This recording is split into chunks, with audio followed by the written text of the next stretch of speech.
बहुत पुरानी बात है, एक जंगल में खूंखार शेर राज किया करता है। राजा होने के कारण वह शेर जंगल के बाकी सारे जानवरों पर धौंस जमाता था और उनका शिकार करके उन्हें खा जाया करता था। कई बार वह एक या दो नहीं बल्कि कई जानवरों को मार दिया करता था। इस बात से जंगल के सभी जानवर बहुत परेशान थे। उन्हें डर लगता था कि इस तरह एक दिन शेर जंगल के सारे जानवरों को खा जाएगा। इस बात का हल निकालने के लिए सभी जानवरों ने फैसला किया कि वो जाकर शेर से बात करेंगे और उसे समझाने की कोशिश करेंगे। इस फैसले के बाद हिम्मत करके दूसरे दिन सभी जानवर शेर के पास गए। शेर अपनी गुफा में आराम कर रहा था। उन सभी के आने के कारण उसकी नींद खुल गई। उन सभी को एक साथ देखकर शेर गुस्से से बोला, तुम सभी एक साथ यहाँ क्या कर रहे हो? मैंने कोई दावत रखी है क्या? इस बात पर जानवर दल का सरदार बोला, महाराज, हम सभी यहाँ आपसे एक विनती करने आए हैं।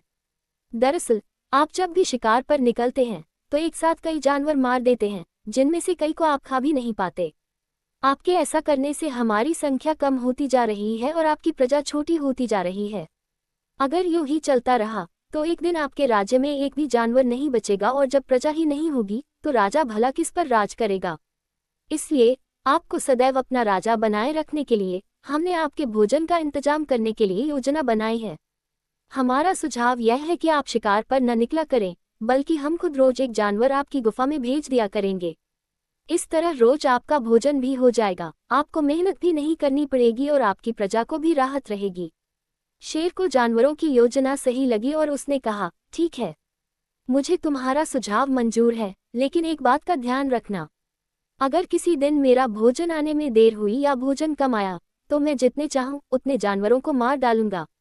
जानवरों ने उसकी बात पर सहमति जताई और वापस अपने घर को लौट आए। उस दिन के बाद से हर रोज एक जानवर शेर की गुफा में पहुंच जाता और शेर उसे मारकर अपना भोजन बना लेता।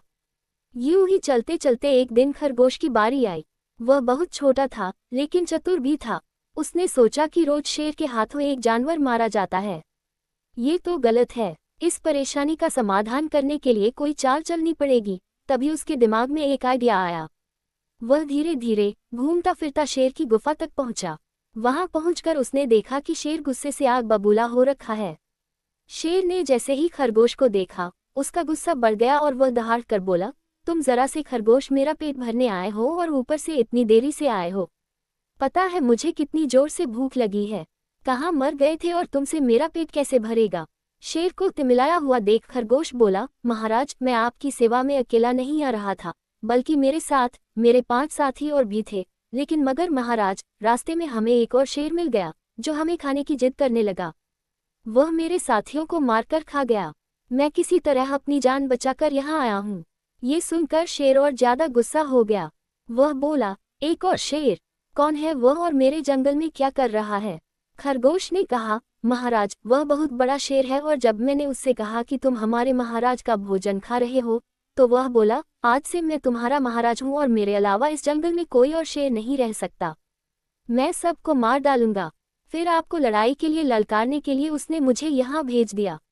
अच्छा, ऐसी बात है तो मैं भी तो देखूं कि ये कौन शेर है तो जो मेरे जंगल में आकर मुझे ही ललकार रहा है। ले चलो मुझे उसके पास, शेर ने गरज कर बोला और खरगोश के साथ चल दिया। खरगोश उसे जंगल के बीच मौजूद एक कुएं के पास ले गया और बोला, महाराज, वो इस गड्ढे के नीचे गुफा में रहता है।